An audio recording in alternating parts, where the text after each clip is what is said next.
nós começamos uma nova série. Hoje a gente começa um tempo novo e a gente quer conversar isso com vocês. O nome da nossa série é Um Outono para Renovar a Vida. Nós queremos trabalhar algumas questões que são extremamente existenciais e procurar, sim, respostas na palavra de Deus para que a gente possa ser completamente munido da sabedoria divina para nós passarmos por esses dias. Não é novidade para ninguém que nós estamos vivendo um período de quarentena, nós não sabemos como as coisas vão ficar, e o nosso objetivo com essa série é tentar dar o máximo de subsídio da palavra de Deus possível, para que você possa ser fortalecido pela palavra através do Espírito, para que você e eu possamos, como igreja de Jesus, sairmos desse momento um pouco mais fortalecidos.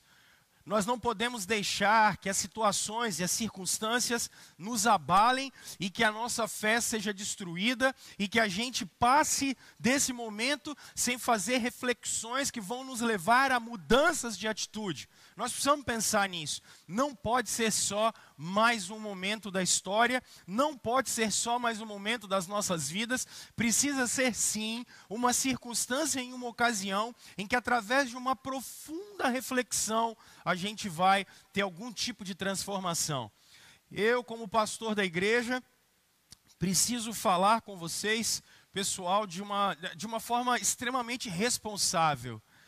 Porque nós estamos, depois da Segunda Guerra Mundial, que tem na década de 40 ao final, nós estamos diante do momento mais confuso da humanidade. Então nós precisamos ter responsabilidade, uma profunda reflexão e aproveitarmos a circunstância. Então nós precisamos focar os nossos olhos naquilo que vai trazer valor e padrão eterno para as nossas vidas.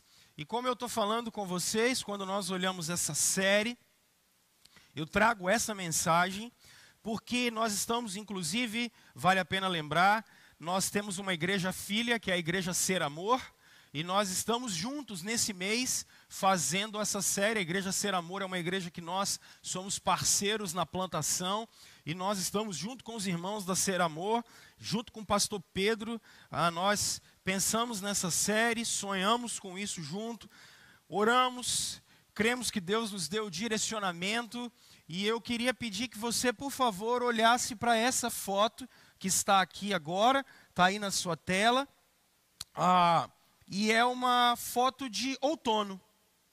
E o que nos chama a atenção é que no meio de uma grande floresta, vocês podem perceber muitas árvores com muitas folhas no chão. Nós usamos um calendário que nós chamamos de calendário gregoriano. Ele substituiu lá para 1530, 1532, ele substituiu um calendário que nós chamávamos de calendário juliano, que era usado desde os primeiros séculos. E o objetivo do Papa Gregório, ainda quando esse calendário demorou 5 anos para ser feito por sábios da época, astrônomos da época, matemáticos da época, o objetivo desse calendário era exatamente dividir as estações do ano para que a própria população pudesse entender que, de acordo com os dias, eles pudessem ser guiados pelo movimento que a Terra faz em volta do Sol. Hoje nós sabemos disso. E que as estações do ano ficassem muito bem marcadas, porque naquele contexto eles tinham que plantar e colher, plantar e colher. E o que é interessante é que as 4 estações do ano sempre foram muito bem seguidas, marcadas e orientadas vocês que são mais vividos, tem mais aí de 50, 60, 70 anos, sabe disso? No passado, o pessoal olhava e falava assim, vai chover. Olhava um vento e dizia, o tempo vai mudar. porque eles sempre foram muito guiados pelas estações do ano.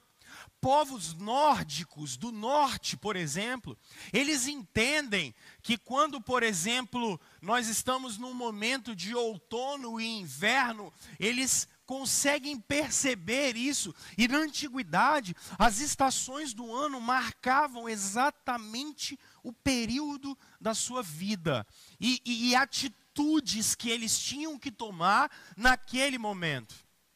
É curioso que primavera e verão, e aí quando preparava a reflexão, eu me lembrava de uma música do saudoso gênio da música popular brasileira, Tim Maia, quando ele tem aquela música, quando o inverno chegar eu quero estar junto a ti, e ele diz, porque é primavera.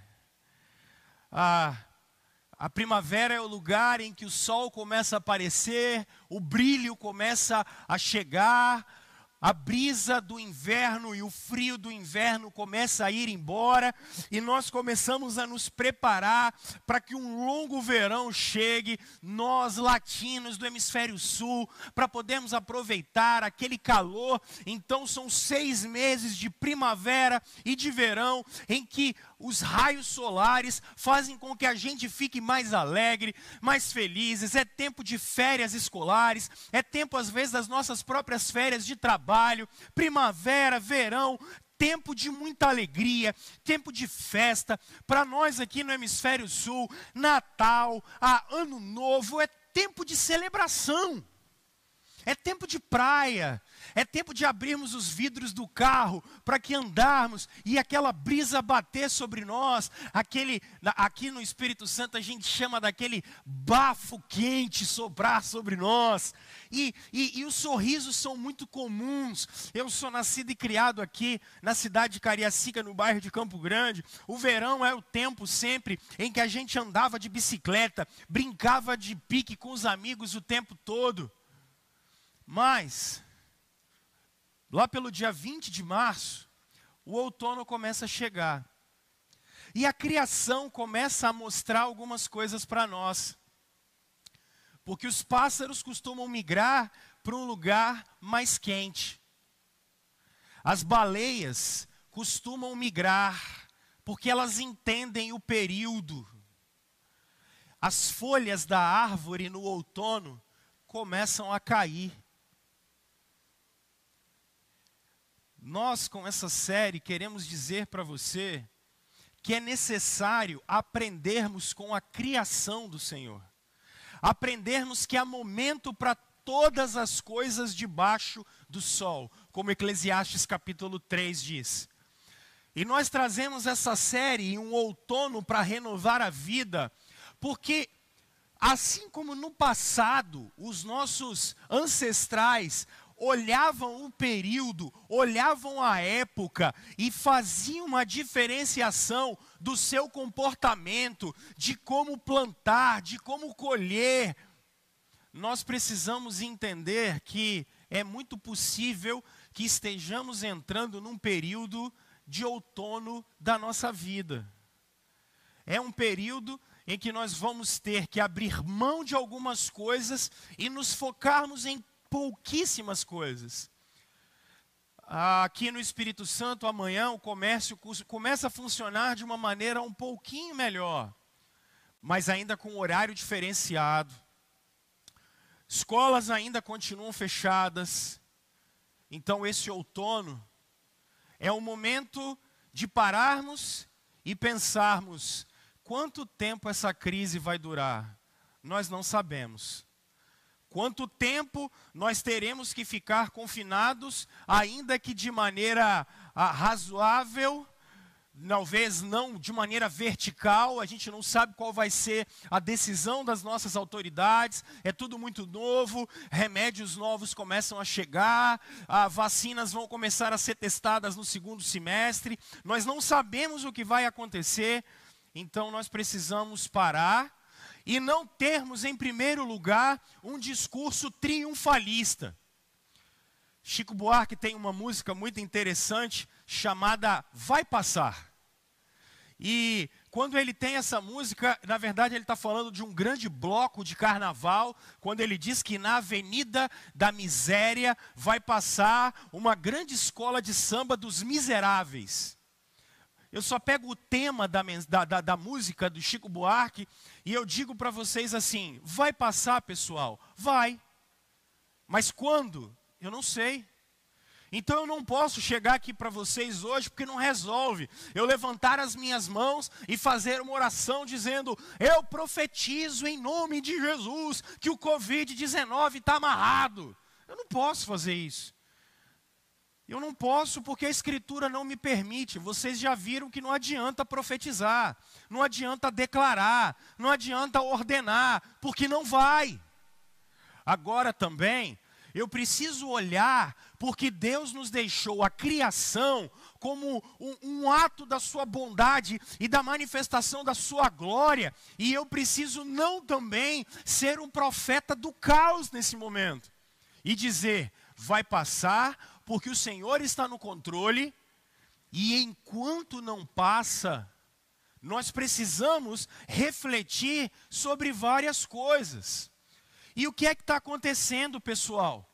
O que está acontecendo com a gente é que de uma semana para outra, a nossa vida foi completamente modificada. Percebam a sabedoria do século 21, como ela foi demolida. O que sempre foi sabedoria para nós? Bom, sabedoria para nós, em primeiro lugar, no século 21, é a era digital e tecnológica.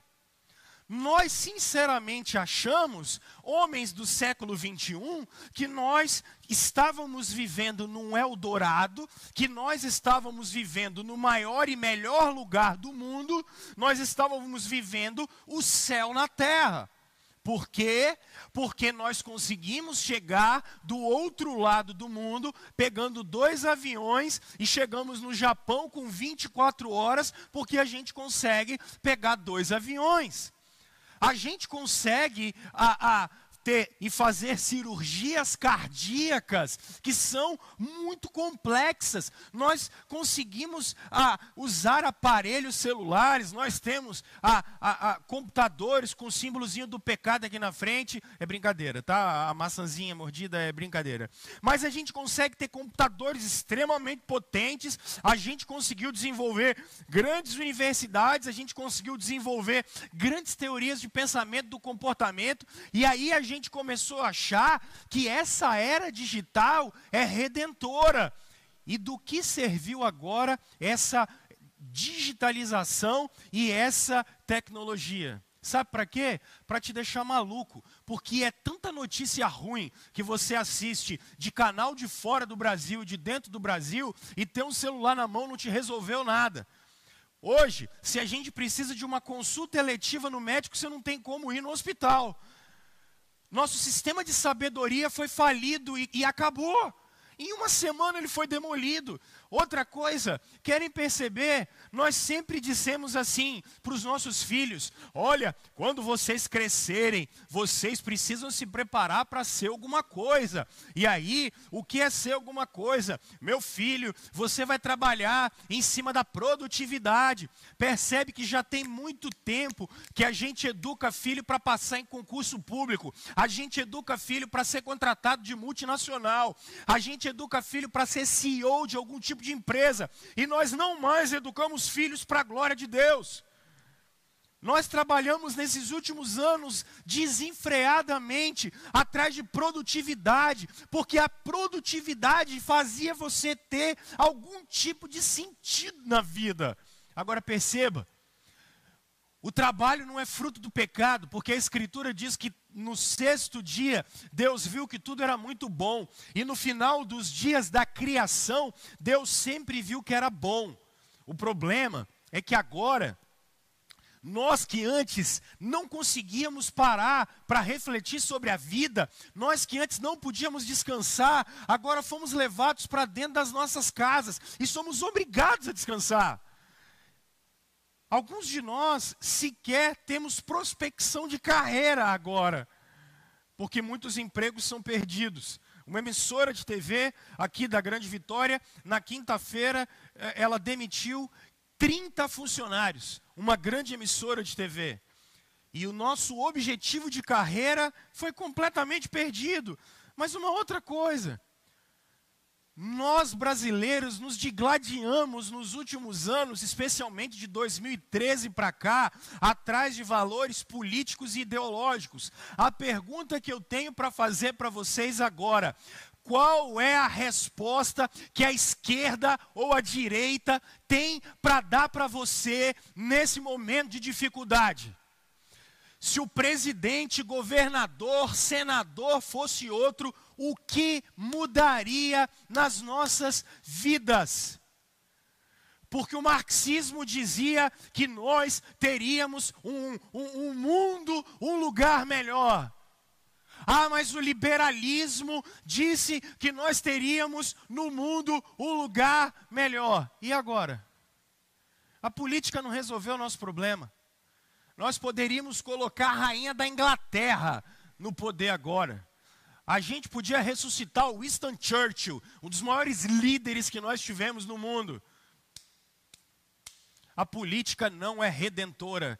E você brigou, se desfez de amigos, alguns continuam brigando e nós não conseguimos resolver nada. Mas a gente continua. A sabedoria do século 21 mostrou algo que foi muito interessante, que foi completamente demolida: a estabilidade econômica.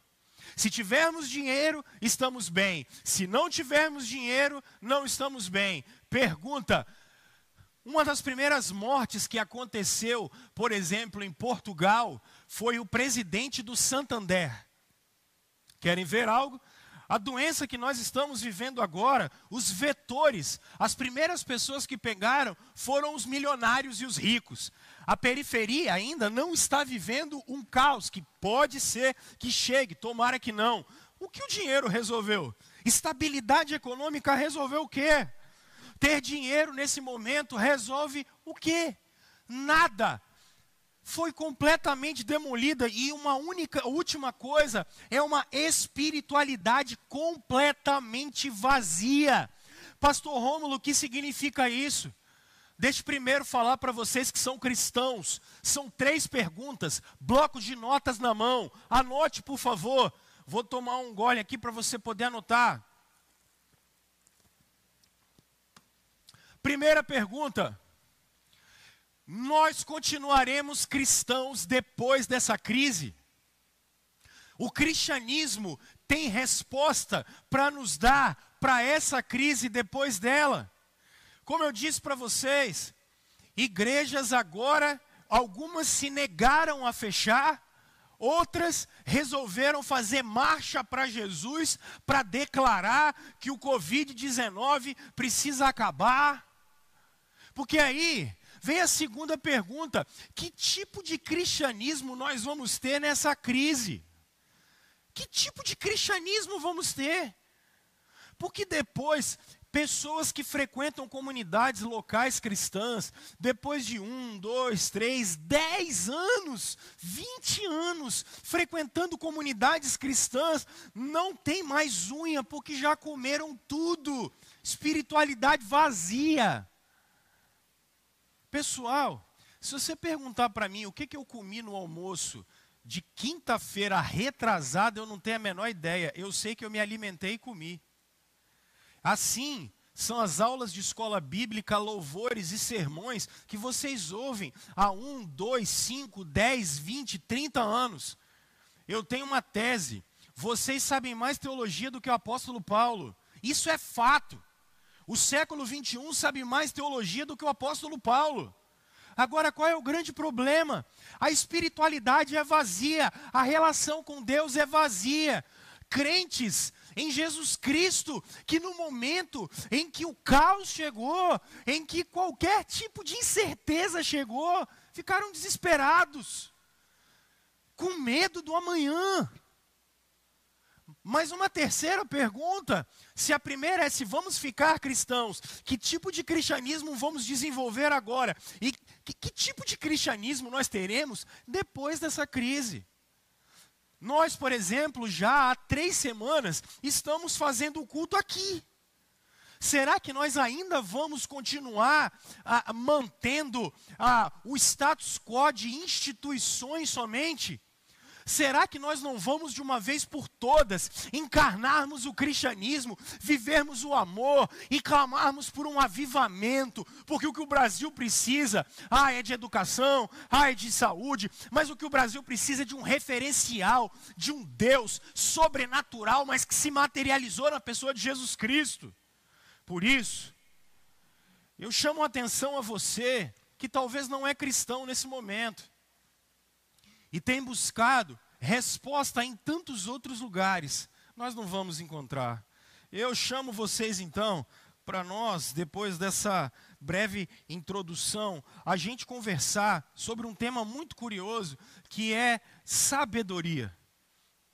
Se a sabedoria do século 21 e essa idolatria do século 21 foi manifestada no nosso coração e foi completamente destruída, eu convido vocês a gente trabalhar a sabedoria bíblica. E como a sabedoria bíblica, se for encarnada, se for aprendida por uma dádiva de Deus e por trabalho duro nosso, se desenvolvermos a sabedoria bíblica, como é que nós conseguiremos agradar mais o coração do nosso Senhor e quais respostas a sabedoria bíblica pode nos dar? Para isso, eu quero que você deixe a sua Bíblia aberta no livro de Juízes. Nós vamos hoje trabalhar um personagem muito famoso pelos seus cabelos. E o nome desse personagem é Sansão. A melhor slogan que eu ouvi sobre Sansão, quem me contou foi um membro aqui da igreja, um irmão, Zé Hamilton, vulgo baiano. Quando ele olha assim, diz: Rômulo, Sansão, de herói a palhaço. Eu acho fantástica essa ideia. Já conversei com vocês sobre o livro de Juízes. O grande problema do livro de Juízes é que ele está no meio de 2 paradigmas bíblicos. O primeiro, o capítulo 24 de Josué, que é o livro anterior, e o último versículo de Juízes, capítulo 21, quando Josué, na hora de sua morte, chega para o povo de Deus e fala reiteradas vezes assim: vocês obedecerão ao Senhor? Resumo: o Senhor é o Deus de vocês e vocês são o povo dele, ok? O que Deus quer de vocês? Obediência. Vocês obedecerão ao Senhor? E o povo reiteradas vezes diz: obedeceremos?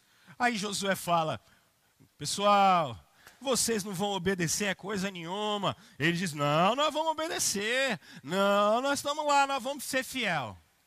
Qual é o problema?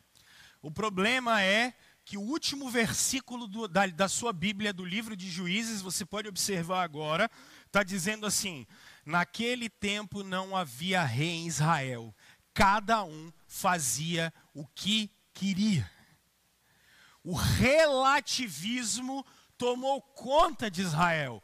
Entre Deus como paradigma, o Senhor como paradigma, o Deus libertador, criador, sustentador, salvador e a promessa de sermos fiéis a Ele, porque Ele é fiel a nós, o que tem? Relativismo. E essa é a nossa geração, uma geração relativista. Não existe moral, não existe certo e errado. Gente, vocês estão experimentando relativismo agora na mídia. Como assim, pastor? O relativismo é algo que vem de 100, 150 anos para cá de maneira efetiva. Hegel para cá, um filósofo, e o relativismo estava na filosofia. Mas aí agora o relativismo está na prática. Relativismo é isso, eu acho que eu quero e você acha que você quer. Qual é a verdade no meio dessa situação inteira que nós estamos vivendo?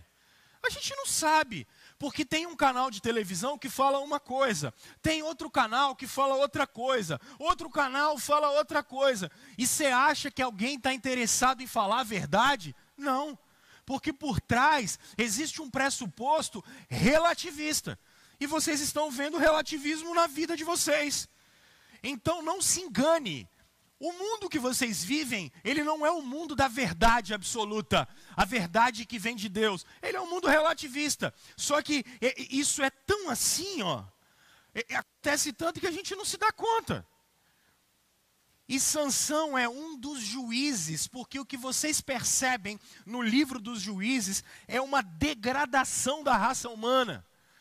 Vocês vão observar que os crimes de Israel são cada vez piores. Mas por que, pastor, eles são cada vez piores? Porque cada vez mais eles perderam a sabedoria de Deus como sendo o foco. Eles perderam o conselho de Deus como foco. E eles resolveram viver segundo a sabedoria do seu próprio tempo.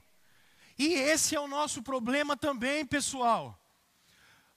No período, você vai observar no seu capítulo 13, o texto bíblico sobre Sansão começa dizendo que ele é filho de uma mãe estéril e Manoá, seu pai, mora na região de Zorá, na tribo de Dan. Quando você chegar no capítulo 16, você vai perceber que os filisteus dominaram Israel por 40 anos. E por que dominaram Israel por 40 anos? Dominaram Israel por 40 anos por conta de desobediência, de relativização. E nesse período, Deus promete um garoto. Deus promete a essa mulher estéril um rapaz. O nome dele, seu pai Manoá depois vai dar o nome dele de Sansão. Verso 24 do capítulo 13. Sansão significa como o sol. Possivelmente porque quando Deus aparece para eles para dizer que um menino forte e poderoso vai ser dado para libertar a nação, Deus sobe numa coluna de fogo. Deus diz, esse menino vai ser nazireu. Esse era um voto. Esse menino deveria ser consagrado ao Senhor. E o que era um nazireu? Primeira coisa, ele não poderia beber qualquer tipo de bebida fermentada. Ele nunca poderia beber vinho, por exemplo. Segunda coisa, um nazireu nunca poderia encostar em carne morta. Terceira coisa, um nazireu jamais poderia cortar os seus cabelos. Sansão cresce. E o texto bíblico vai nos dizer que ele cresce, e quando cresce, ele está cheio do Espírito Santo. Deus vai guiar aquele garoto para libertar o povo da escravidão. Mas, quando nós chegamos no capítulo 14, os versos 1 e 2 nos dizem algo muito interessante. Quando Sansão vai até a casa, até a terra dos filisteus, e lá ele conhece uma mulher. E quando ele conhece essa mulher, ele acha ela muito bonita e ele quer casar com ela. E quando ele quer casar com ela, há um problema muito sério aí. Porque Deus havia dado um norte, em Números capítulo 33, dizendo, não se casem com as mulheres de outras tribos, ou de outras nações. Porque se vocês se casarem com elas, vocês vão acabar pervertendo a espiritualidade de vocês. Vocês vão começar a relativizar princípios. E vocês vão começar a adorar os outros deuses. A grande questão é que os pais de Sansão dizem, meu filho, você sabe que a lei de Deus diz que não é para a gente casar com essas mulheres. Você vai casar com elas? Ele faz que não ouviu e casa com a senhora lá, com a moça. O casamento dura 7 dias. 7 dias de festa. Logo no início da festa, Sansão faz algo muito engraçado. Porque quando ele está indo para pegar a moça para ser a sua esposa, no meio do caminho aparece um leão. Quando aparece um leão, ele pula na frente do leão e a Bíblia diz que ele rasga o leão como se fosse um carneiro. Mas um detalhe muito interessante. Ele não só não ouve os seus pais, mas ele mata o leão e não conta para ninguém. Depois, quando ele passa na frente desse leão morto de novo, No meio desse leão tem um pouquinho, uns favos de mel. E ele morrendo de fome, sabe que não pode encostar em carne morta, sabe que não pode casar com mulher fora de Israel. O que ele faz? Encosta na carne e quebra o primeiro voto dele. Age de maneira completamente imprudente. Mas, no meio da festa, Sansão é desses caras que fala muito e ouve pouco. Você já viu gente assim? Sansão faz muitas afirmações e poucas perguntas. No meio da festa, meu capítulo 14 me diz que ele está lá e ele começa a fazer perguntas para o pessoal. E ele começa a fazer uma charadinha. E aí ele diz assim, uau, então, se vocês matarem a charada, eu vou dar um prêmio aí para vocês. E os caras levam aquele negócio a sério, sabem que Sansão é barra pesada. O que eles fizeram? Chegaram na mulher de Sansão e botaram ela na parede e falaram assim, se você não descobrir qual é essa pegadinha que Sansão fez aí para nós vamos matar todo mundo aqui nesse negócio. Não ouve os pais, trata a relação dele com Deus de uma maneira irresponsável, fala mais do que deve, ouve menos do que deve, e ainda coloca a família dele inteira em risco. A mulher dele no meio do casamento começa a chorar, aí ele conta para ela, porque ela começa a pressionar ele conta para ela o que está acontecendo, e aí os caras descobrem o enigma, e quando os caras descobrem o enigma, Sansão fica irado, e quando ele fica irado, ele desce, mata um monte de homem, e ele volta com as roupas desses 30 homens e paga a prenda para os caras. Comete um morticínio, um assassinato em massa. E aí o que ele faz? O capítulo 14 diz que ele termina indo embora do casamento. Ele abandonou a festa de casamento dele mesmo. Ele voltou para casa, largou a mulher, largou a festa e foi embora para casa. Ele não soube ainda lidar com o conflito. A pergunta que eu te faço é, que sabedoria que existe nesse homem? Aí você diz assim, pastor, mas o que a gente tem com esse cara? Simples, pessoal. Sabedoria é resultado, em primeiro lugar, de obediência. Obediência, aqui, eu quero dizer para você, a obediência a princípios e valores que vêm de Deus. Em um capítulo só das Escrituras, esse cara não consegue ouvir os seus pais. Não consegue ouvir a Deus. Fala mais do que deve e ouve menos. Ele tem posição sobre tudo, ele tem opinião sobre tudo. Tudo ele já viu, tudo ele já ouviu. Como é que ele lida com as emoções dele? Ele lida com as emoções dele com ira, com raiva. Ele tem um estopim extremamente curto. E aí ele assassina, mata. E ainda não sabe cuidar da família. Ele tem atitudes tão irresponsáveis que ele abandona a mulher do casamento e vai embora. Tanto que o pai da menina ficou tão preocupado, porque a menina tinha sido pegada como esposa por Sansão, ele teve que dar a menina para outro cara, para outra pessoa casar. Olha a irresponsabilidade desse cidadão. Tem sabedoria? Não. Por quê? Porque sabedoria, em primeiro lugar, pessoal, é resultado de uma profunda obediência ao Senhor. E aqui, deixa eu me aprofundar nisso. Gente, Deus fala com a gente de 3 maneiras ordinárias. Anota isso, por favor. Como é que Deus fala comigo? Porque às vezes a gente ouve assim, não, Deus falou, Deus falou. Não, olha só, não vem uma voz do céu. Não, anjo nenhum aparece. Como é que Deus fala com a gente? Deus fala com a gente de 3 maneiras básicas, porque você quer dizer assim, como é que eu vou obedecer a Deus se eu não sei quem Ele é e como Ele fala? Ele fala. Deus fala em primeiro lugar pelas Escrituras. Sansão tinha acesso às Escrituras. Se você observar Lucas capítulo 2, Jesus, por exemplo, quando ele é perdido lá no templo de Jerusalém pelos pais dele, Ele está no templo ouvindo a lei de Deus, que ele vai ter que ensinar depois. Deus fala pela palavra dele. De Gênesis a Apocalipse. A sabedoria de Deus está revelada aqui. Tudo o que eu preciso saber sobre o ser de Deus e para me relacionar com Ele e a vontade dEle, estão reveladas pela palavra. Eu só vou ter sabedoria se eu consultar e conhecer a Bíblia. Agora, por favor, não é a doleta da fé.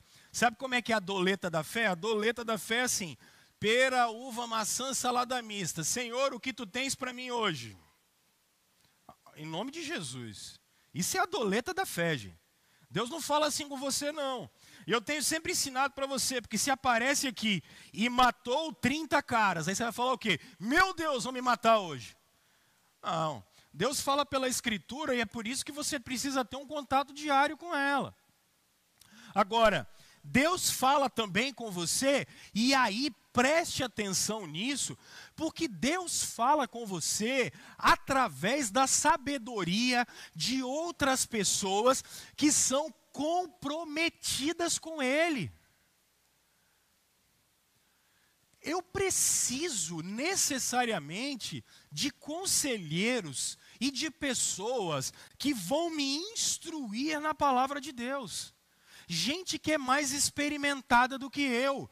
Gente que já viveu mais tempo do que eu. Eu só vou conseguir obedecer a Deus se eu engolir a minha arrogância, engolir um ídolo que eu devo chamar de ídolo da experiência, e eu vou trabalhar ele daqui a pouco com vocês, e eu começar a ouvir pessoas que são mais experimentadas do que eu.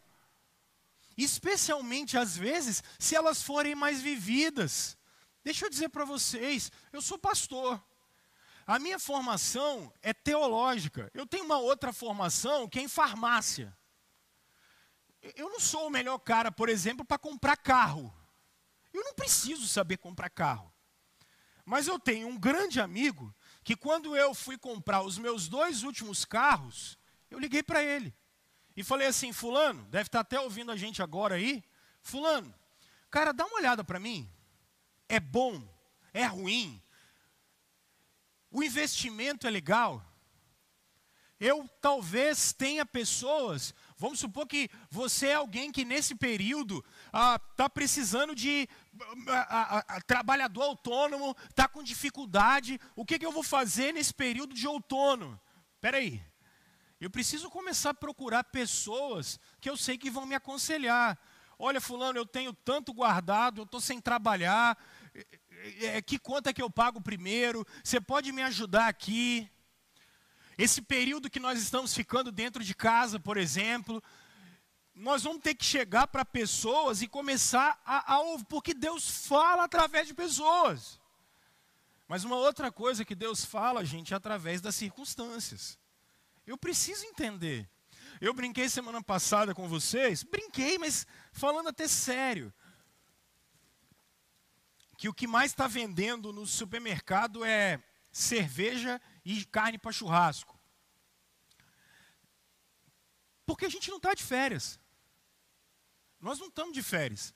Não tem problema fazer um churrasquinho em casa não, tá? Alguns de vocês entraram em contato comigo falando assim: pô, teve um que ainda falou assim: eu estava indo acender a churrasqueira, você falou que não era. Não era disso que eu estava falando, pessoal.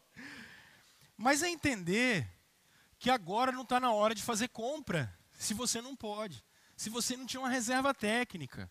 Circunstâncias. Qual é o momento? Agora é o momento de discutir relação dentro de casa, homem e mulher. A gente vai ter que ficar tanto tempo dentro de casa. Saber ler tempo e época. Saber ler a circunstância. Saber ler o momento. Saber, e Deus fala através das circunstâncias, do momento. Portas que se abrem, portas que se fecham. Ah não, agora apareceu aquela porta de emprego. Espera aí, será que é a hora de eu arriscar? Abandonar a segurança para arriscar? Eu não sei. Talvez você vai ter que perguntar a pessoas comprometidas. É isso que eu quero dizer. A sabedoria divina, ela vai trabalhar assim. Então, Um dos caras que mais tem me influenciado nesse período, e é o caso que Sansão não ouve. Ele não ouve os seus pais, ele não ouve os conselhos de Deus, ele não respeita, ele fala muito, ele ouve pouco. E um dos caras que tem me influenciado muito nesse período é o Tommy Kiddes. O Tommy, ele foi pastor até no último ano da Spanish River, agora ele virou reitor de uma universidade. E o Tommy fala a seguinte coisa, que eu acho que você, para ter a sabedoria de Deus e obedecer ao Senhor, você precisa fazer essas 3 perguntas para você mesmo. Primeira, quem é que mentoria você? Eu não estou falando quem é seu amigo, não é isso. Amigos, e eu já disse para vocês aqui várias vezes, nós podemos e devemos ter amigos, pessoas que vão caminhar com a gente. A questão aqui é, quem é seu mentor? Pessoa, fulano, ciclano, beltrano, pessoa que você pode chegar lá e dizer, estou com esse dilema aqui. Como você, como uma pessoa fiel a Jesus Cristo, me aconselha? Nós precisamos de mentores. Estou com esse desafio agora, nesse momento de outono, em que todos os planos que eu tinha acabaram. Para onde eu vou? Qual é o meu caminho? O que eu tenho que fazer agora? Mentoria. Pessoas que vão cuidar de nós. Mentores não são pessoas que vão dizer o que você quer ouvir, mas o que você precisa ouvir. Mentores são pessoas que vão dizer assim, Rômulo, você está tomando nesse momento a decisão errada, na hora errada. Ei, Jesus mandou a gente de 2 em 2, Ele não mandou a gente sozinho. Por isso, no outono, eu preciso recomeçar a minha vida tendo mentores, para que eu possa obedecer a Deus, para que eu possa ter pessoas que quando eu começar a me desviar do caminho, elas vão me ajudar. Mas por que elas vão me ajudar? Porque elas são pessoas comprometidas com Jesus, e por trás do conselho que elas vão me dar, da oração que elas vão fazer comigo, que era o caso que os pais de Sansão queriam fazer com ele, deram um conselho para ele. Seus mentores podem ser seus pais, suas mães, amigos, desde que sejam pessoas crentes. E você não precisa ter um só, você precisa ter mais de um. Gente que vai te ajudar. Mas aí a questão toda é, você é alguém que fala o tempo todo, ou você sabe fazer as perguntas corretas? Porque esse não é um período de afirmações, esse é o período de você fazer pergunta. Pergunta. Eu não sei o que vai acontecer amanhã. Então como é que eu vou começar um empreendimento novo? Como é que eu vou sair igual um louco esbaforido? A gente normalmente fala demais. A ditadura da opinião do nosso período faz a gente ficar dando opinião sobre tudo o tempo todo e querer ter razão e certeza o tempo todo. Mas a sabedoria divina vai dizer que é melhor você estar pronto para ouvir do que você falar. Deixa eu te contar uma experiência muito boa. Minha. Moro em Cariacica, gente. O subúrbio nunca saiu de mim. Estou aqui. Recebo um convite para ir para São Paulo, junto com um dos caras que eu cresci citando, vou fazer uma citação dele daqui a pouco, que é o pastor Ricardo Agreste. Recebi um convite para poder ir lá preparar uma série de mensagens com a mentoria dele. E o que eu fiz? Não quis nem saber, entrei no avião, parti para São Paulo, vamos para lá. Chegamos lá, tinha pastores de vários lugares, sentados, o Ricardo e um outro irmão conduzindo a gente. Aí estávamos lá, tudo bem, vamos almoçar. E ele está perto de mim, vamos almoçar. Quando nós vamos almoçar, eu sento, e quem senta na minha frente? O Ricardo. Eu falei, opa, não posso falar nada. Porque a única coisa que eu tinha que fazer, eu não sei quanto tempo eu teria perto daquele cara. Então eu tinha que fazer a pergunta da minha vida para ele. Porque não estava na hora de eu demonstrar conhecimento. Estava na hora de eu fazer pergunta. Recebi, e deixa eu te contar uma outra experiência. Um dos caras que eu cito muito para vocês aqui é o Mike Gorin. Fui participar de um projeto de pastoreio de pastores. Ficamos 3 dias no lar luterano, lá em Campinas. Vários pastores de vários lugares. Aí peguei meu prato, estou sentado almoçando. Quando eu penso que não, vem uma voz em inglês atrás de mim. May I? Quando eu olho, eu falei, caraca, é o Mike. E o que eu faço agora? Eu vou falar com ele, Mike, sou filho da dona Dilma, marido da Aline, pai da Elise e da Júlia. Nossa, olha, eu sou pastor. Eu não.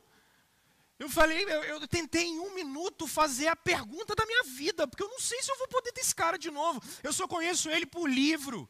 O que eu quero dizer para você? Pergunte mais e fale menos, é o problema do Sansão, está falando demais na hora errada. A gente fala muito, nós somos latinos, e uma última coisa é você agora, obediência é assim, olha para dentro do seu coração, você é ensinável. Se alguém chegar e começar a mostrar defeitos seus, qual é a primeira coisa que você vai fazer? Atacar? É porque você não é ensinável, você não é sábio. Porque a promessa do Evangelho é nos trabalhar para que a gente seja como Jesus. Só que como nós somos, quando alguém mostra defeitos nossos, e especialmente, por exemplo, eu sou casado, quem me conhece? A minha mulher. Me conhece melhor do que eu mesmo às vezes. Quando ela vem falar comigo em amor. Então agora que nós estamos dentro de casa, ela vai tentar falar comigo em amor. Então eu tenho que entender o que está por trás da ideia dela. E eu preciso olhar e falar bem assim, eu tenho que ser ensinável. Se algum amigo chega para mim e fala assim, Rômulo, isso aqui você está com um problema nessa área. Eu tenho que olhar para esse cara e falar, uau, eu realmente não sou perfeito. Só que o problema é essa idolatria que nós temos. Porque, não, eu já vivi a vida inteira, pela minha experiência, nós já passamos por isso, então eu sei o que fazer. Quem diz que a sua experiência está correta? Ah não, mas deu certo. Ei, obediência à palavra de Deus e aos princípios e valores dele. É o problema do Sansão. Sabedoria, pessoal. Esse é um momento para nós nos aprofundarmos na palavra, na comunhão e para vermos o coração transformados, para termos sabedoria. Mas, sabedoria é algo, e essa é a segunda coisa, se primeiro é fruto da obediência, sabedoria é cultivada em pequenos atos.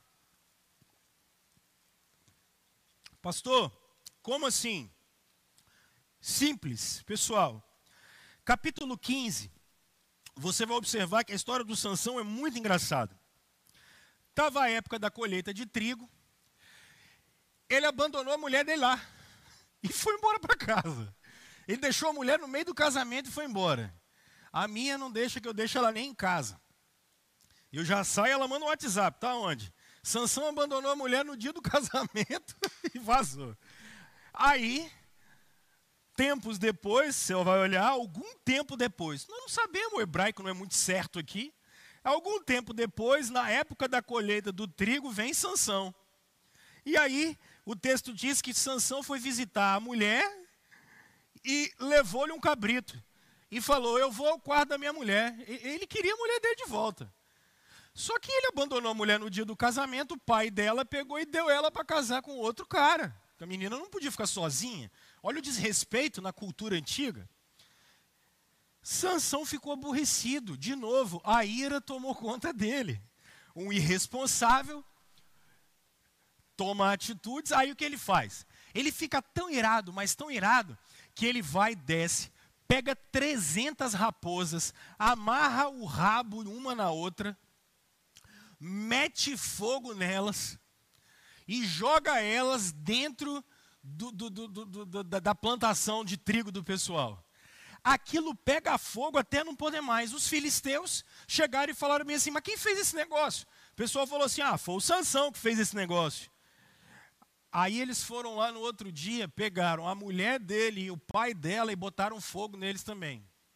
Sansão ficou aborrecido na vida e o que ele fez? Voltou lá e matou um monte de filisteu e depois foi se esconder numa caverna. Sempre respondendo com ira. Pequenas atitudes de falta de sabedoria. Se escondeu na caverna.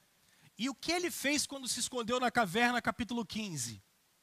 Ele colocou Judá todo em risco, porque os filisteus eram mais fortes. E aí o que os filisteus fizeram? Chegaram para Judá e falou bem assim, cadê Sansão? Nós vamos acabar com tudo e com todo mundo aqui por conta do que Sansão fez. Ele colocou toda uma nação em risco. Os judeus morrendo de medo, 3.000 judeus. Chegaram lá para o Sansão na caverna e falaram bem assim, a gente veio te buscar, Sansão, mas por favor não faz nada com a gente não. Eles estavam morrendo de medo do Sansão. Daí ele falou assim, olha, se vocês não falarem que não vão me matar, eu deixo vocês me levar e está tudo tranquilo. Daí o Sansão pegou, deixou eles levarem ele. Quando ele chegou lá, ele se soltou das amarras, pegou uma queixada de mula, uma espécie de um cavalo morto lá, ele pega a cabeça do cavalo e ele mata 1.000 filisteus. E depois que ele faz isso, ele ainda reclama com Deus, dizendo, eu matei esse monte de gente, ainda vou morrer de sede aqui. Pequenas atitudes. Sabedoria, pessoal, é sempre cultivada em pequenas atitudes. O que você viu até agora? Nas pequenas atitudes desse cara, você só vê violência. Você não vê nada mais do que rompantes emocionais. Sem controle emocional nenhum. Sem controle afetivo nenhum. Resolve tudo com ignorância, tudo na base da pancada. Tudo dele é, larga esse negócio para lá. Já viu gente assim? Agora, por que eu acho que nesse período sabedoria tem que ser cultivada por pequenas atitudes? Presta atenção nessa frase, que eu acho ela muito interessante. Construir, pessoal, uma vida sábia, leva tempo. Leva tempo. Você será daqui a 20 anos quem você escuta. Construir uma vida sábia leva muito, muito, muito tempo. Porque são pequenas atitudes. E aí, eu faço 4 perguntas para vocês. A primeira pergunta, de pequenas atitudes, é qual é a sua capacidade de resolver conflitos? Porque a do nosso personagem, 0. Não tem. Qual é a sua capacidade de resolver conflitos? Ou você é daquele assim, eu dou um boi para não entrar numa briga, e eu dou uma boiada para não sair dela. Quem é você? Que tipo de sabedoria você tem? Porque a Escritura manda a gente ser pacificador.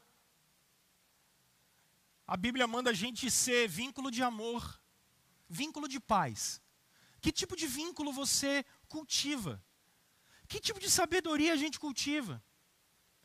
Segunda pergunta, qual é a sua capacidade de reconhecer os seus próprios erros? E sabe qual é o problema de reconhecer os próprios erros? É porque a gente fica vulnerável.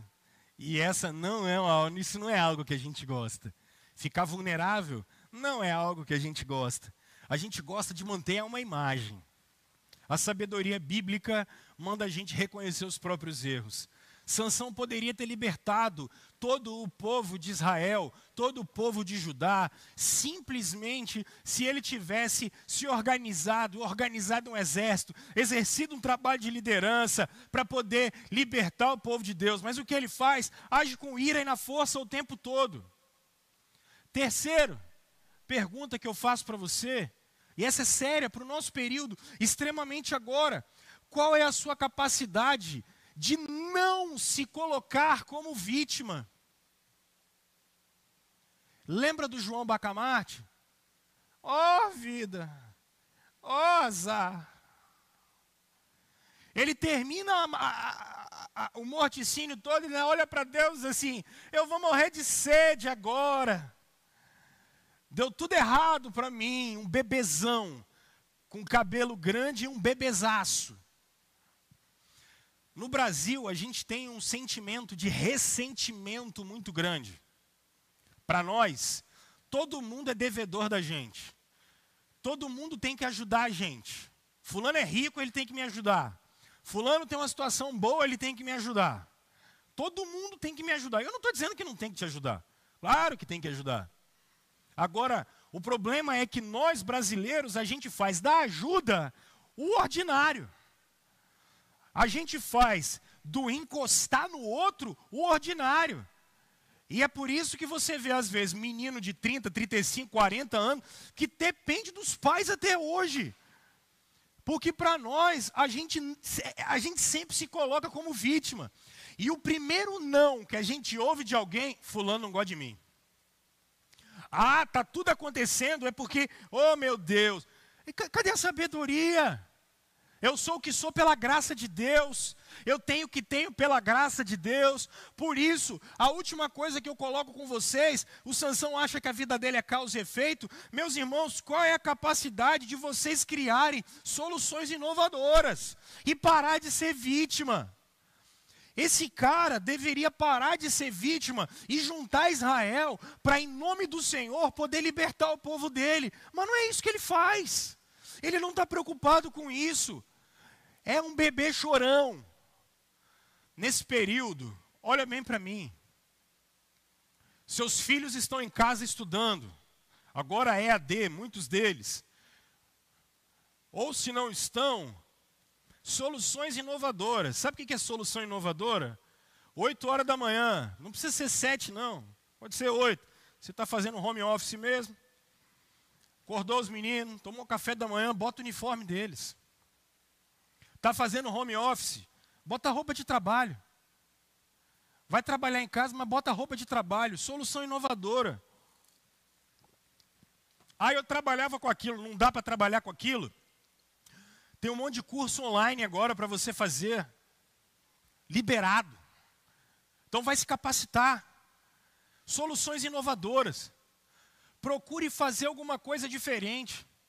Ah, tá complicado a vida aqui em casa. Então, solução inovadora, vai fazer um jantar para a esposa, vai fazer um jantar para o marido. Soluções inovadoras para a sua vida ser modificada, para a vida dentro da sua casa ser modificada. Soluções inovadoras, pessoal.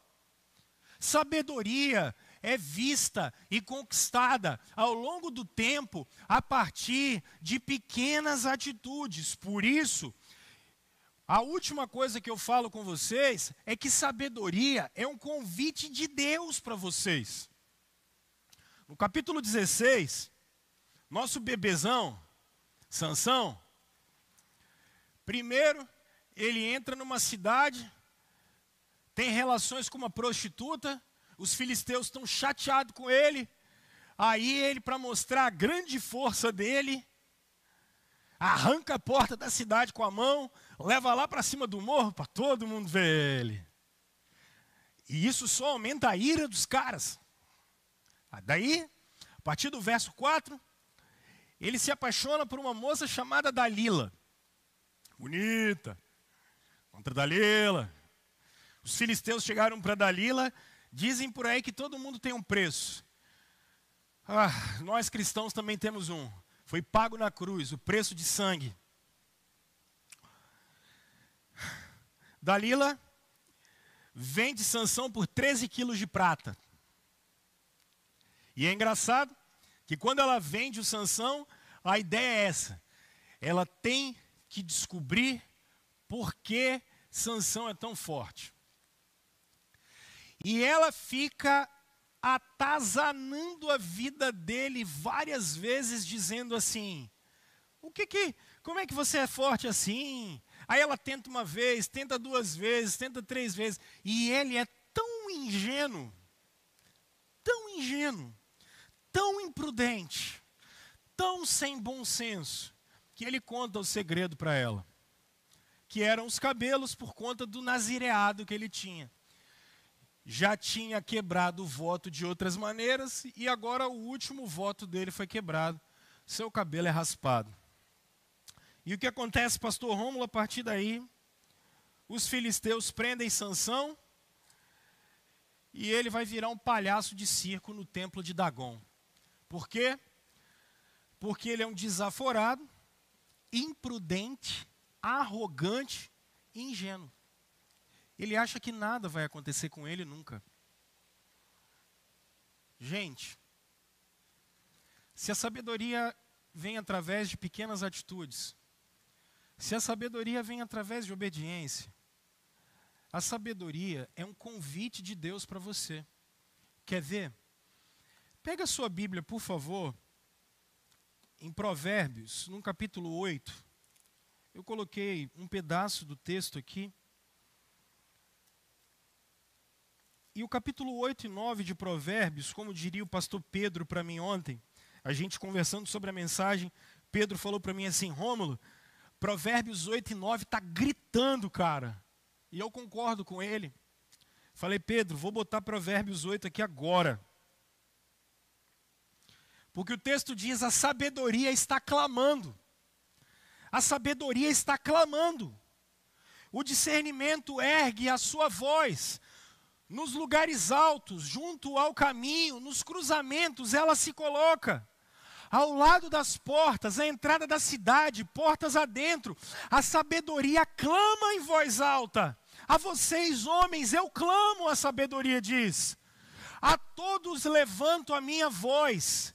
Vocês, inexperientes, a sabedoria diz, adquiram a prudência. E vocês, tolos, tenham bom senso. A sabedoria convida vocês hoje a serem prudentes e ter bom senso e não ser inteligente ou esperto.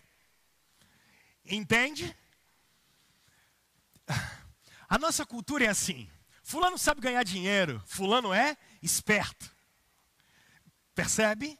Olha o nosso ídolo: esperteza e dinheiro. Fulano tem um filho fantástico, porque ele passou em Harvard em primeiro lugar. Isso é inteligência. Inteligência está no livro. Inteligência é o tanto de informação que eu consigo adquirir, e aí eu vou usar isso para alguma coisa. Esperteza é algo que tem o seu lado positivo, mas também tem o seu lado negativo. Inteligência e esperteza não é sabedoria. Não confunda as duas coisas. Sabedoria pela Escritura é definida como prudência e bom senso. Prudência, sede simples como a pomba e prudente como a serpente. É essa a ideia da Escritura. Sabedoria é prudência. É saber falar na hora correta, é saber tomar as decisões corretas. Sabedoria é como eu tenho os princípios e valores de Deus, não só na cabeça. E é o problema dessa geração mais nova, que está lendo Paul não sei que lá, John não sei que lá, e um monte de gente que a gente não sabe nada, tem um monte de informação, é um monte de gente inteligente, fazem tratados teológicos, mas num momento como esse, eles estão falando de teologia na Bíblia, na internet, porque eles não têm uma palavra para dar para vocês. Sabedoria é bom senso e prudência, mas sabedoria é algo mais profundo, porque quando você começa a olhar Provérbios a partir do verso 22, olha a sabedoria falando com você. Olha o que a sabedoria te diz: o Senhor me criou como o princípio de seu caminho, antes das suas obras mais antigas. Fui formada desde a eternidade, desde o princípio, antes de existir a terra. Nasci quando ainda não havia abismos, quando não existiam fontes de águas. Inclusive,